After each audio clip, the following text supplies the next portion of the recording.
अस्सलाम वालेकुम। I am your host Maram. Welcome to another episode of health talk. जैसा कि आप जानते हैं कि हेल्थ टॉक एक वीडियो सीरीज़ है जो मेड IQ और डेफ टॉक ने तरतीब दी है ताकि हम आप तक सेहत से रिलेटेड वो मालूमात पहुंचा सकें जो जानना आपके लिए बहुत ज़रूरी है। आज हमारे साथ जो गेस्ट मौजूद हैं वो हेल्थ सेक्टर में काफ़ी अच्छे से काम कर रहे हैं।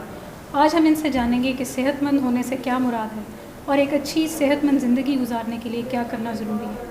Please welcome our guest Mohammad Kaab. अस्सलाम वालेकुम काब, कैसे हैं आप? अल्लाह का शुक्र, आप सुनाएं। मैं ठीक। अच्छा काब, हम सब चाहते हैं कि अच्छी सेहत हो हमारी, हम अच्छी सेहत का जिक्र भी बहुत करते हैं, लेकिन what does it mean to be healthy? एक अच्छी सेहतमंद होने का क्या मतलब है? देखें, सेहतमंद ज़िंदगी गुजारने के लिए या सेहतमंद ज़िंदगी होने की डिफरेंट फेजेस होते हैं कि हम किस तरह की ज़िंदगी गुजार रहे हैं, उसमें हम कैसे सेहतमंद रह सकते हैं। वो हमारे एज के हिसाब से, हमारे लाइफस्टाइल के हिसाब से, हमारी फ़िज़िकल एक्टिविटी के बेस पे होता है कि हमारी इस वक्त एज क्या है तो हमारा लाइफस्टाइल कैसा होना चाहिए। हमारी लाइफस्टाइल में ज़्यादा एक्टिविटी, फ़िज़िकल एक्टिविटी है या हमारी स्टडी लाइफ है, और हमारी लाइफ में फ़िज़िकल एक्टिविटी ज़्यादा हैं, हम स्पोर्ट्स में पार्टिसिपेट करते हैं, आउटडोर एक्टिविटीज़ में पार्टिसिपेट करते हैं, नहीं करते हैं, उस बेस पे हमारा न्यूट्रिशन या हमारी खुराक उस बेस पे मुनहसर है कि हम उतनी खुराक लेंगे तो हमें फ़ायदा देगी या हमें नुकसान देगी। ठीक, मतलब आपने दो चीज़ों का जिक्र किया है कि एक न्यूट्रिशन पे हमारी चेक होना चाहिए और दूसरा फ़िज़िकल एक्टिविटी। बिल्कुल। तो जैसे जैसे इंसान की एज बढ़ती है, आई थिंक इन दोनों चीज़ों की यूज़, न्यूट्रिशन और एक्सरसाइज, ये दोनों चेंज होती रहती हैं आपकी बॉडी की रिक्वायरमेंट। बिल्कुल ऐसे ही होता है। देखें, अब जिस तरह आप एक न्यू बॉर्न बेबी होता है उसके लिए एक्टिविटी क्या होता है कि जैसे वो अपनी बाजू हिला लेता है या टांगें हिला लेता है, उसके लिए यही सबसे बड़ी एक्सरसाइज है, क्योंकि अभी वो सिर्फ मदर फीड पे है या आ जाके वो फार्मूला मिल्क के ऊपर है। फिर वो एक सॉफ्ट डाइट पे कन्वर्ट होता है, फिर वो आहिस्ता आहिस्ता एक बेबी स्टेप्स उठाना शुरू करता है, कदम रखता है या क्रॉलिंग करता है, तो उसकी एक्टिविटी आहिस्ता आहिस्ता बढ़ती है, तो उसकी खुराक भी आहिस्ता आहिस्ता स्ट्रांग होती है। पहले हम उसको सॉफ्ट डाइट पे रखते हैं, फिर सिंगल सीरियल पे रखते हैं, देन हम उसको नॉर्मल फ्रूट्स पे या रोटी पे या इस तरह की चीज़ों पे आहिस्ता आहिस्ता लेके आते हैं। तो वो क्या होता है, वो उसकी बॉडी की रिक्वायरमेंट बढ़ जाती है। जब वो जितनी एक्सरसाइज या जितनी उसकी बॉडी में एक्टिविटी ज़्यादा आती है, उतनी उसकी न्यूट्रिशनल रिक्वायरमेंट बढ़ती जाती है एज के हिसाब से। इसी तरह जो एक यंग एज में चला जाता है वो हर चीज़ कंज्यूम कर सकता है, वो दालें, गोश्त, हर चीज़ को खा सकता है कि उसकी बॉडी उस चीज़ को सूट कर सकती है। हाँ, अगर किसी को किसी एक स्पेसिफिक चीज़ से एलर्जी हो या फूड एलर्जी हो, वो एक अलग सिनेरियो है, वो हर किसी की लाइफ केस में अलग होता है, लेकिन वैसे एज वाइज आपकी रिक्वायरमेंट बढ़ती रहती है और उसके हिसाब से आपने रिक्वायरमेंट अपनी बॉडी की इनटेक बढ़ानी होती है। इसी तरह जब आप अपनी यंगर एज को क्रॉस कर जाते हैं, आप अपनी ओल्डर एज की तरफ जाना शुरू होते हैं, 40s में 50s में जाके, जहाँ आपकी जो हम ढलने वाली एज कहते हैं उसमें जाते हैं, तो वहाँ जाके फिर आपको कई चीज़ों में ब्रेक लगाना पड़ता है।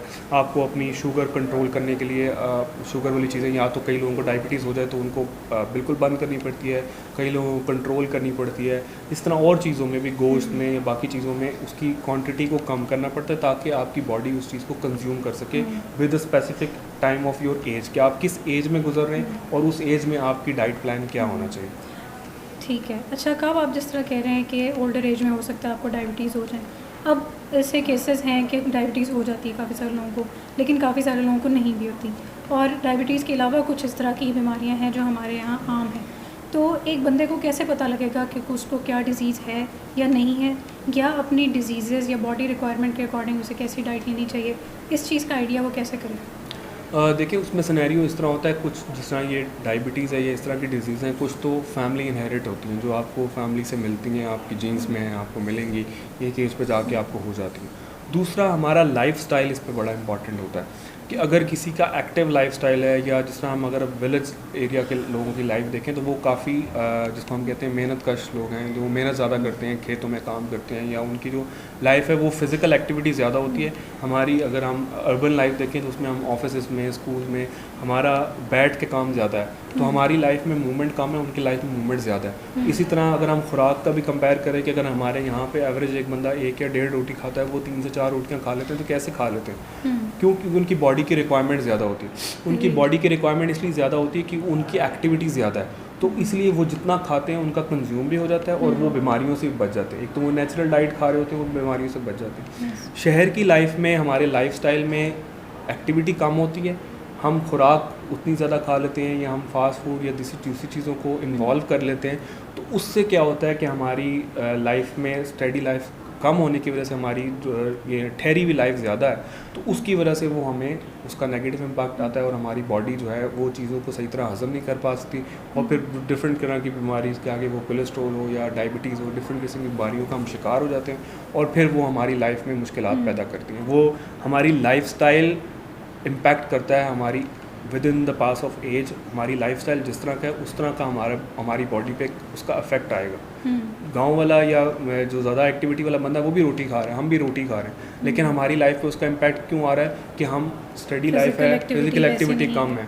अगर हम शहर के अंदर भी अपनी फिजिकल एक्टिविटी रख लें, हम रोज़ की स्पोर्ट्स ज्वाइन करें या हम उसमें कुछ ना कुछ खेलें या कुछ फिजिकल एक्टिविटी हो, वॉक करें, एक कुछ अपनी बॉडी को टाइम दें, तो हमारी लाइफ में मुश्किलात नहीं आएंगी, हमारी जो खुराक है वो सही तरह हज़म होगी और हमारा उसकी बॉडी पे उसका पॉजिटिव इम्पैक्ट आएगा। मतलब हमारी डाइट और हमारी फिजिकल एक्टिविटी दोनों इंटरकनेक्टेड है। बिल्कुल इंटरकनेक्टेड है। फिजिकल एक्टिविटी नहीं होगी तो वो हमारी लाइफ में, चाहे एक बच्चे की क्रॉलिंग से लेकर एक बुज़ुर्ग आदमी का जो जिसके लिए चलना मुश्किल है, अगर वो इवन अगर वो छड़ी का सहारा लेके भी चल रहे हैं, उसको में भी हम कहते हैं कि डॉक्टर्स क्या कहते हैं बुज़ुर्गों के, आप कम से कम 10 कदम चलें, आप 10 कदम 20 कदम चलें, आप बेशक नमाज़ पढ़ने के लिए चल कर जाएँ, आपकी जो ये नमाज़ पढ़ के चल के जाना या आपका वॉशरूम तक चल के जाना, ये ही आपकी उस लाइफ की एक्सरसाइज है।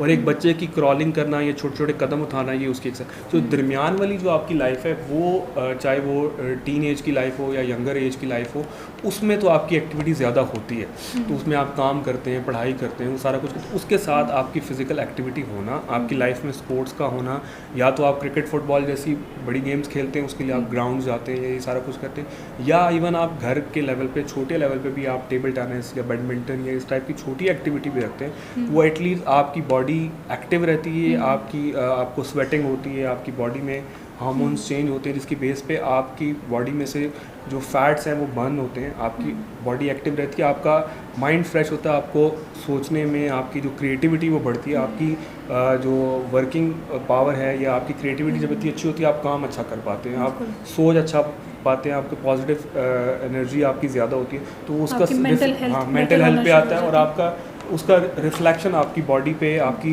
लाइफ के ऊपर आता है कि आप अच्छी ज़िंदगी गुजार पाते हैं। थैंक यू सो मच काब। थैंक यू व्यूअर्स ये वीडियो देखने के लिए। उम्मीद है आप लोगों को ये इन्फॉर्मेशन पसंद आई होगी और ये आपके लिए फ़ायदेमंद साबित होगी। अब हम मिलेंगे इंशाल्लाह हेल्थ टॉक की नेक्स्ट एपिसोड में। अल्लाह हाफ़िज़।